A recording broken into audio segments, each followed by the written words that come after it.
D C compound മോട്ടോഴ്സിൻ്റെ characteristics പറയുമ്പോൾ നമ്മൾ അവിടെ ആദ്യം തന്നെ എന്ത് ചെയ്യണം, ഡി സി മോട്ടോഴ്സിനെ ക്ലാസിഫൈ ചെയ്യണം.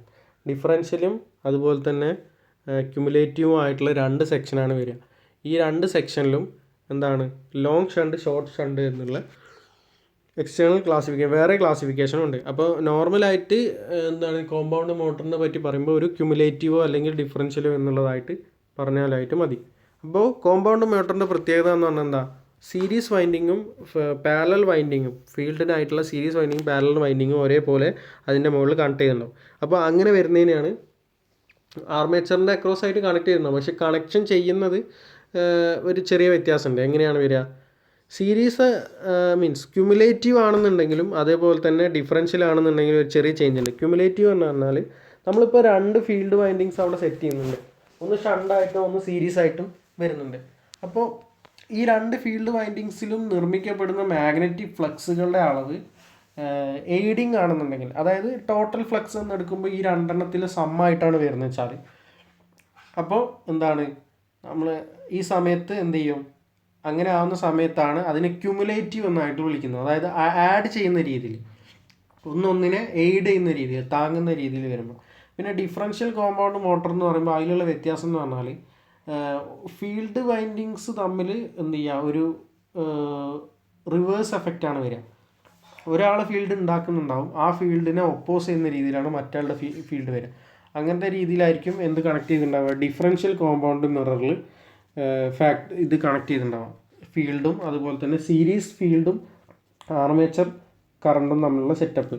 അപ്പോൾ അതുകൊണ്ടാണ് ഈ ഒരു രണ്ട് ക്ലാസിഫിക്കേഷൻ, ക്യുമുലേറ്റീവും ഡിഫറൻഷ്യൽ എന്നുള്ള ക്ലാസിഫിക്കേഷൻ വരുന്നത്. ക്യുമുലേറ്റീവ് ആകുമ്പോൾ ഫീൽഡിനെ എയ്ഡ് ചെയ്യുന്ന രീതിയിലായിരിക്കും, രണ്ട് പേരുടെ ഫീൽഡിനെ എയ്ഡ് ചെയ്യുന്ന രീതിയിലായിരിക്കും. ഡിഫറൻഷ്യൽ ആകുമ്പോൾ സമയത്ത് ഫീൽഡിനെ എന്തായിരിക്കും, ഒപ്പോസ് ചെയ്യുന്ന രീതിയിലായിരിക്കും ആക്ട് ചെയ്യുന്നത്. അത്രയും കാര്യങ്ങളാണ് ഈ ഒരു സെക്ഷനിൽ കോമ്പൗണ്ട് മോട്ടോഴ്സിൻ്റെ സ്റ്റാർട്ടിങ്ങിൽ പറയാനുള്ളത്. ഇനി കോമ്പൗണ്ട് മോട്ടോഴ്സിൻ്റെ ബാക്കിയുള്ളത്, ക്യുമുലേറ്റീവ് കോമ്പൗണ്ട് മോട്ടർ എന്താണ്, സീരീസ് മീൻസ് ക്യുമുലേറ്റീവ് പറഞ്ഞിട്ട് ഡിഫറൻഷ്യൽ കോമ്പൗണ്ട് മോട്ടർ എന്താണ് എന്നുള്ളതൊക്കെ നമ്മൾ ഈ ഒരു സെക്ഷനിൽ ഡിസ്കസ് ചെയ്യും. അപ്പോൾ ഡിഫറൻഷ്യൽ ക്യുമുലേറ്റീവിൻ്റെ രണ്ട് ഫിഗറാണ് തന്നിട്ടുള്ളത്. അതിൽ ആ D1 D2 എന്ന് പറയുന്ന സർക്യൂട്ട് ഡയഗ്രാം, രണ്ട് സർക്യൂട്ട് ഡയഗ്രാം എന്ന് പറഞ്ഞാൽ എന്താ, ലോങ് ഷണ്ടായിട്ടും ഷോർട്ട് ഷണ്ടായിട്ടും ഡയറക്റ്റ് മീൻസ് കണക്ട് ചെയ്തിട്ടുള്ള മെത്തേഡ്സാണ് അവിടെ പറയുന്നത്. ഈ കേസിൽ നോക്കിയാൽ തന്നെ അറിയാം, E1 E2 എന്നുള്ളതും D1 D2 എന്നുള്ളതും ഫീൽഡ് വൈൻഡിങ്സ് ആണ്. ഇവർ തമ്മിൽ എപ്പോഴും ഒരേ പൊളാരിറ്റി അല്ലെങ്കിൽ ഒരേ ഒരു ഫ്ലക്സ് കോർഡിനേഷൻ വരണം. അങ്ങനെയുള്ള സിറ്റുവേഷനിൽ മാത്രമാണ് എന്ത് ചെയ്യുക, എയ്ഡിങ് അല്ലെങ്കിൽ ക്യുമുലേറ്റീവ് എന്നുള്ളതായിട്ട് വിളിക്കുന്നത്. ഇനി അതിൻ്റെ ഫസ്റ്റായിട്ട് വരുന്നത് സ്പീഡ് വേഴ്സസ് ലോഡ് ക്യാരക്ടർ. അതിന് മുന്നേ ഒരു ചെറിയ കാര്യം പറയാനുള്ളത്, ഇപ്പോൾ സീരീസ് ആംബിയർ ടേൺസിൻ്റെ കൂടുതലായിട്ട് വരുന്നെങ്കിൽ, അതായത് സീരീസ് ആംബിയർ ടേൺസ് ആണ് ഇതിനേക്കാളും കൂടുതലായിട്ട് വരുന്നത്, പ്രിഡോമിനൻ്റ് ആയിട്ട് വരുന്നത് വെച്ചാൽ, അപ്പോൾ അതിനെ നമ്മൾ വിളിക്കുന്നത് ഷണ്ട് മോട്ടോർ എന്നും, അത് ഏകദേശം ഷണ്ട് മോട്ടറിൻ്റെ ക്യാരക്ടറിസ്റ്റിക്സ് ആയിട്ട് ആക്ട് ചെയ്യും. പിന്നെ അതേപോലെ എന്താണ്, ഇത് shunt ampere turns are more predominant, shunt characteristics അതാണ് കൂടുതലെങ്കിൽ എന്താണ്, അതിനെ നമ്മൾ ഫുൾ ലോഡ് ക്യാരക്ടറിസ്റ്റിക്സ് എന്നും അതുപോലെ തന്നെ അതൊരു സീരീസിൻ്റെ ക്യാരക്ടറിസ്റ്റിക്സ് ആയിട്ട് വരികയും ചെയ്യും. അപ്പോൾ രണ്ട് ടൈപ്പിലും സീരീസ് ആയിട്ടും പാരലലായിട്ട് ഷണ്ടുള്ള രീതിയിൽ നമുക്ക് വേണമെങ്കിൽ ഈ ഒരു കോമ്പൗണ്ടിനെ മാറ്റി മറിക്കാനായിട്ട് പറ്റും, കാരണം ഫീൽഡിലുള്ള അഡ്ജസ്റ്റ്മെൻറ്റ് ചെയ്ത് വെച്ചിട്ട്. പക്ഷേ അത് സബ്ട്രാക്ട് ചെയ്യുന്ന സമയത്താണ്, ക്യുമുലേറ്റ് ചെയ്യുന്ന പറഞ്ഞാൽ ആഡ് ചെയ്യുന്ന രീതിയിൽ ഇപ്പോഴും വരും. അപ്പോൾ സബ്ട്രാക്ട് ചെയ്യാൻ മീൻസ് അതിൻ്റെ ഫേസ് ഓറിയൻറ്റേഷൻ കറക്റ്റ് ആവണം, അതാണ് ഉദ്ദേശിച്ചത്. പിന്നെ ഇനി സ്പീഡ് ലോഡ് ക്യാരക്ടറിസ്റ്റിക്സ് എന്ന് പറഞ്ഞാൽ ഷണ്ട് മോട്ടോഴ്സിനേക്കാളും കുറവായിരിക്കും ഇതിൻ്റെ സ്പീഡ്, അതുപോലെ തന്നെ ഷണ്ട് മോട്ടോഴ്സിനേക്കാളും കൂടുതലായിരിക്കും ഇതിൻ്റെ സ്പീഡ്, അതുപോലെ തന്നെ സീരീസ് മോട്ടറിനേക്കാളും താഴെയായിരിക്കും സ്പീഡ്. ആ ഗ്രാഫ് നോക്കി കഴിഞ്ഞാൽ തന്നെ അറിയാം.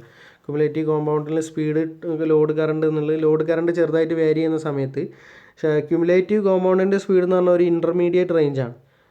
സീരീസ് മോട്ടർ എന്ന് പറഞ്ഞാൽ കുറച്ചും കൂടി ലാർജറായിട്ട് വരുന്ന, കറണ്ടിനനുസരിച്ചുള്ള കുറച്ചും കൂടി ലാർജറായിട്ട് വരുന്ന സ്പീഡാണ് കാണിക്കുക.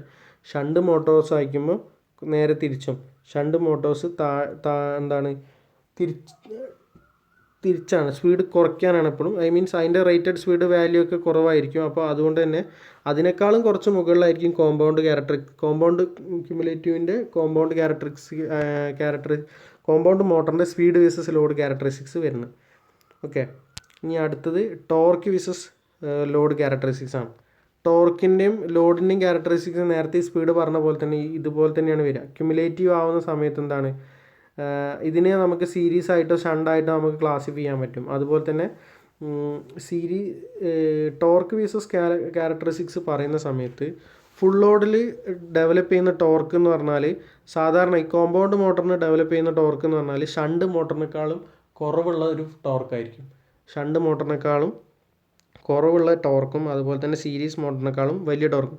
സീരീസ് മോട്ടറാണ് എപ്പോഴും ലാർജർ ടോർക്ക് പ്രൊഡ്യൂസ് ചെയ്യുന്നത്. അതായത് നേരത്തെ ഫസ്റ്റ് തന്നെ പറഞ്ഞിട്ടുണ്ടായിരുന്നു മാക്സിമം സ്റ്റാർട്ടിങ് ടോർക്ക് തരാൻ കഴിയുള്ളതാണ് സീരീസ് മോട്ടോർ എന്നുള്ളത്. പിന്നെ ഇനി ഏറ്റവും ലാസ്റ്റ് ആയിട്ട് പറയുന്നത് എന്താണ്, സ്റ്റാർട്ടിങ് കറണ്ട് ഭയങ്കര വലിയ കറണ്ടായിരിക്കും. അപ്പോൾ ആ സമയത്ത് എന്താണ് 1.5 ഫുൾ ലോഡ് കറണ്ടിനേക്കാളും 1.5 ടൈംസ് ഉള്ള ലാർജർ കറണ്ട് ആയിരിക്കും. അപ്പോൾ ക്യുമുലേറ്റീവ് മോട്ടോഴ്സ് എന്താണ് കൂടുതൽ ടോർക്ക് പ്രൊഡ്യൂസ് ചെയ്യാനായിട്ട് സാധിക്കുന്നുണ്ട്.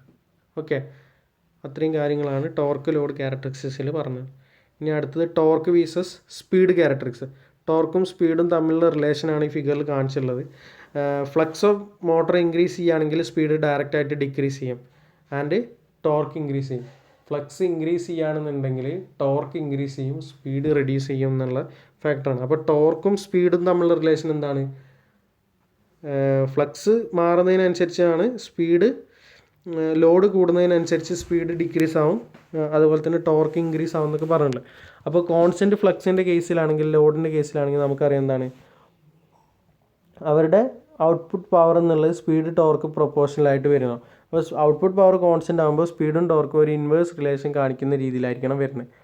അപ്പോൾ കുറച്ചും കൂടി കയറ്റി വരച്ചിട്ടുണ്ട്, കുറച്ച് വലിയ ഫിഗർ ആയതുകൊണ്ട് അത് എന്താണ് ചെറുതാക്കിയിട്ടുള്ളൊരു ഫിഗറാണ് കാണിച്ചുള്ളത്. അപ്പോൾ എന്താണ് സ്പീഡ് ടോർക്ക് ക്യാരക്ടറിസ്റ്റിക്സ് കാണിക്കുമ്പോൾ ഒരു മീൻസ് എന്താണ് പറയുക, പ്രൊപ്പോർഷണലായിട്ട് വരുന്നതിന് കുറവായിരിക്കും. സ്പീഡ് കൂടുന്നതിനനുസരിച്ച് ടോർക്ക് കുറയും, ടോർക്ക് കൂടുന്നതിനനുസരിച്ച് സ്പീഡ് കുറയും. ആ ഒരു റിലേഷനാണ് എപ്പോഴും കാണിക്കുന്നത്. ഇനി ക്യുമുലേറ്റീവ് കോമ്പൗണ്ട് മോട്ടോഴ്സിൻ്റെ ഉപയോഗങ്ങൾ അല്ലെങ്കിൽ യൂസസ് എന്തൊക്കെയാണെന്നുള്ളത്. കോൺസ്റ്റൻറ്റ് സ്പീഡ് അപ്ലിക്കേഷൻസിൽ കൂടുതലായിട്ട് ഉപയോഗിക്കും. പക്ഷേ ഈ കേസിൽ വേരിയിങ് ലോഡ്സ് വരുന്ന സമയത്തും ഈ ഒരു കോൺസ്റ്റൻറ്റ് സ്പീഡ് അപ്ലിക്കേഷൻ പ്രൊവൈഡ് ചെയ്യാനായിട്ട് ക്യുമുലേറ്റീവിന് പറ്റുന്നുണ്ട്. അപ്പോൾ അതുകൊണ്ട് തന്നെ ആ സിറ്റുവേഷനും കൂടി കൂടുതലായിട്ട് ഉപയോഗിക്കുന്നുണ്ട്. പിന്നെ ഹെവി ലോഡ്സിൻ്റെ ആവശ്യങ്ങൾക്കൊക്കെ ഉള്ള സമയത്ത് നമ്മളെന്താണ് ഈ ഒരു മെത്തേഡ് അല്ലെങ്കിൽ ഈ ഒരു ടൈപ്പ് കോമ്പൗണ്ട് മോട്ടറിൻ്റെ സ്പീഡ് കൺട്രോൾഡ് മെത്തേഡ് നമ്മൾ ഉപയോഗിക്കുന്നുണ്ട്. ക്യാരക്ടറിസ്റ്റിക്സ് നമ്മൾ നോക്കുന്നുണ്ട്. പിന്നെ റെസിപ്രോക്കേറ്റിംഗ് ടൂൾസ്, പ്രസ്സസ്, ഷിയേഴ്സ് അങ്ങനത്തേലൊക്കെ നമ്മളിത് ഉപയോഗിക്കുന്നുണ്ട്. പിന്നെ ഇനി അടുത്ത് പറയുന്നത് ഡിഫറൻഷ്യൽ കോമ്പൗണ്ട് മോട്ടറാണ്. അപ്പോൾ ഡിഫറൻഷ്യൽ കോമ്പൗണ്ട് മോട്ടോഴ്സിൻ്റെ ഫസ്റ്റ് ഞാൻ എക്സ്പ്ലെയിൻ ചെയ്തിട്ടുണ്ടായിരുന്നു. ഫ്ലക്സ് രണ്ട് വൈൻഡിങ്ങുകൾ ഫോം ചെയ്യുന്ന ഫ്ലക്സിൻ്റെ വാല്യൂ എന്തായിരിക്കും, ഡിഫറൻഷ്യൽ എന്ന് പറഞ്ഞാൽ ഒരാളുടെ ഫ്ലക്സിനെ മറ്റാളെ എതിർക്കുന്ന രീതിയിലായിരിക്കും. അപ്പോൾ നെറ്റ് ഫ്ലക്സിൻ്റെ വാല്യൂ എപ്പോഴും കുറവായിരിക്കും. ആ ഒരു കാരണം കൊണ്ട് തന്നെ നമുക്ക് ഇവിടെ നെറ്റ് ഫ്ലക്സിൻ്റെ വാല്യൂ കുറവാണെന്നുള്ളത് കൊണ്ട് എന്ത് പറയാൻ പറ്റും, ഇതിൽ സ്പീഡ് ക്യാരക്ടറിസ്റ്റിക്സ് നോക്കുകയാണെന്നുണ്ടെങ്കിൽ ഫ്ലക്സ് കുറയുന്നതിനനുസരിച്ച് സ്പീഡ് ഇൻക്രീസ് ചെയ്യാൻ ചെയ്യുക. അപ്പോൾ ആ ഒരു പ്രോപ്പർട്ടി ഇവിടെ ഉണ്ട്. സ്പീഡ് കുറച്ച് വലുതായിരിക്കും ഡിഫറൻഷ്യൽ കോമ്പൗണ്ട് മോട്ടറിൻ്റെ. അപ്പോൾ അതുകൊണ്ട് തന്നെ നേരത്തെ പറഞ്ഞിട്ടുള്ള ക്യുമുലേറ്റീവ് കോമ്പൗണ്ട് മോട്ടറിന് നേരെ റിവേഴ്സ് ആയിട്ടുള്ള കാര്യങ്ങളാണ് ഇതിൽ കുറച്ച് ഉണ്ടാകാൻ പോകുന്നത്. ടോട്ടൽ ഫ്ലക്സ് എന്താണ് സീരീസ് ഫീൽഡിൻ്റെയും ഷണ്ട് ഫീൽഡിൻ്റെയും എന്താണ് ഒരു സബ്ട്രാക്റ്റഡ് യൂണിറ്റ് ആയിട്ട് അല്ലെങ്കിൽ അവർ തമ്മിലുള്ള ഡിഫറൻസ് ആയിട്ട് കണക്കാക്കാൻ പറ്റും. അപ്പോൾ അതുകൊണ്ട് തന്നെ നമുക്ക് കിട്ടുന്ന ഫോഴ്സിൻ്റെ അളവ് എന്നുള്ളത് വളരെ കുറവായിരിക്കും എപ്പോഴും വരുന്നത്. മീൻസ് സ്പീഡിൻ്റെ കാര്യം വളരെ കുറവായിരിക്കും എന്ന് പറഞ്ഞു. പിന്നെ സ്റ്റാർട്ടിങ് ചെയ്യുന്നുണ്ട് differential compound short circuited with series field to the differential compound motor. Differential compound മോട്ടറിന് സീരീസ് ഫീൽഡുമായിട്ട് ഷോർട്ട് സർക്യൂട്ട് ചെയ്താലാണ് സ്റ്റാർട്ടിങ് മെത്തേഡൊക്കെ ക്ലിയർ ആവുന്നത്. ഇനി രണ്ടെണ്ണത്തിൻ്റെ ഡിഫറൻഷ്യലിൻ്റെ രണ്ട് കണക്ഷൻ രീതിയിൽ കാണിച്ചിട്ടുണ്ട്. ഇപ്പോൾ നോക്കിക്കഴിഞ്ഞാൽ തന്നെ അറിയാം, A1 A2 എന്നുള്ള ആർമേച്ചറിന് സീരീസ് ആയിട്ട് D1 D2 ആയിരുന്നു വന്നിട്ടുണ്ടായിരുന്നത്. പക്ഷേ അത് ഇപ്പോൾ ഡയറക്ഷൻ തിരിച്ചു വെച്ചിട്ടുണ്ട്. D2 D1 എന്നുള്ള രീതിയിലാണ് അത് വരിക. അപ്പോൾ ആ ഒരു പ്രശ്നമാണ് എന്ത് ചെയ്യുക ഡിഫറൻഷ്യൽ കോമ്പൗണ്ടിൻ്റെ മോട്ടോഴ്സിൻ്റെ കൺസ്ട്രക്ഷൻ്റെ ബേസിൽ വരുന്നത്.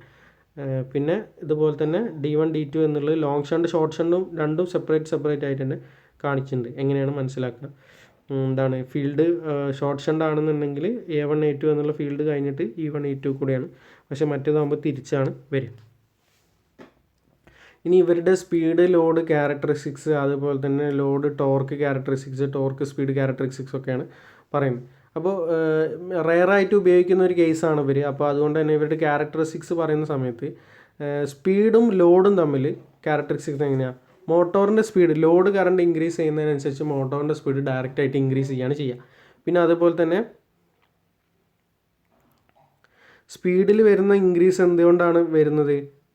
ടോട്ടൽ ഫ്ലക്സിൽ വരുന്ന ഡിക്രീസ് കൊണ്ടാണ്. ഞാൻ നേരത്തെ പറഞ്ഞു, ടോട്ടൽ ഫ്ലക്സ് എപ്പോഴും ഡിക്രീസ് ചെയ്യാനാണ് ചാൻസ് വരുന്നത്.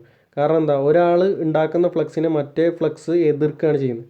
അപ്പോൾ നെറ്റ് ഫ്ലക്സ് എപ്പോഴും ഒരു കുറച്ച് ആ ടോട്ടൽ ഫ്ലക്സിനേക്കാളും കുറച്ച് കുറവായിരിക്കും. അപ്പോൾ അതുകൊണ്ട് തന്നെ ഫ്ലക്സിൻ്റെ വാല്യൂ കുറവായതുകൊണ്ട് നമുക്ക് എന്തുണ്ട്, ഡയറക്റ്റ് റിലേഷൻ, അതായത് സ്പീഡ് ഇൻക്രീസ് ചെയ്യുന്ന സമയത്ത് തന്നെ ഫ്ലക്സ് ഡിക്രീസ് ചെയ്യും, ലോഡ് ഇൻക്രീസ് ചെയ്യും എന്നുള്ള ഒരു റിലേഷൻ നമുക്കവിടെ കിട്ടുന്നുണ്ട്. ഇനി ടോർക്ക് വീസസ് ലോഡ് ക്യാരക്ടറിസ്റ്റിക്സ് ആണ്. ടോർക്ക് ലോഡ് ഇൻക്രീസ് ചെയ്യുന്നതിനനുസരിച്ച് ടോർക്ക് ഇൻക്രീസ് ചെയ്യും. ആ ഒരു റിലേഷനാണ് ഇവിടെ ഹൈപ്പർ എക്സ് ക്യൂബ് എന്നുള്ളതിൻ്റെ റിലേഷനാണ് ഇവിടെ കാണിച്ചിട്ടുള്ളത്. y = എക്സ് ക്യൂബ് എന്നുള്ള torque load relation. Torque increase ചെയ്യുന്നതിനനുസരിച്ച് ലോഡ് ഇൻക്രീസ് ചെയ്യുന്നുള്ള ക്യാരക്ടർ. പിന്നെ അവിടെ ടോർക്ക് വീസസ് സ്പീഡ് ക്യാരക്ടറിസ്റ്റിക്സ് എന്ന് പറഞ്ഞാൽ നേരത്തെ പറഞ്ഞ പോലെ തന്നെ സ്പീഡ് കൂടുതലുള്ള സ്പീഡായിരിക്കും എപ്പോഴും ഉണ്ടാവുക, കാരണം ഫ്ലക്സ് കുറവായതുകൊണ്ട്. പക്ഷേ എന്താണ്, ഒരു മിനിമം സ്പീഡ് 0-ൽ നിന്നല്ല ഒരിക്കലും തുടങ്ങുന്നത്, അതിന് ശേഷമായിരിക്കും എന്ത് ചെയ്യുക വരുന്നത്. അപ്പോൾ ടോർക്ക് റെഡ്യൂസ് ആവുന്നതിന് മീൻസ് ലെസ് ആണെന്നുണ്ടെങ്കിൽ സ്പീഡ് കുറവായിരിക്കും. കുറച്ചും കൂടി സ്പീഡ് ഇൻക്രീസ് ചെയ്യണമെന്നുണ്ടെങ്കിൽ എന്താണ്, ടോർക്കും അതിനനുസരിച്ച് ഇൻക്രീസ് ചെയ്ത് വരണം. ഓക്കെ, ഇത്രയാണ് നമ്മളിപ്പോൾ ഒരു speed characteristics load characteristics, torque characteristics, അതുപോലെ തന്നെ ലോഡ് ടോർക്ക് സ്പീഡ് ക്യാരക്ടറിസ്റ്റിക്സ് ആയിട്ട് നമുക്ക് ഈ ഒരു സെക്ഷനിൽ കംപ്ലീറ്റ് ചെയ്യാനുള്ളത്. Okay, thank you.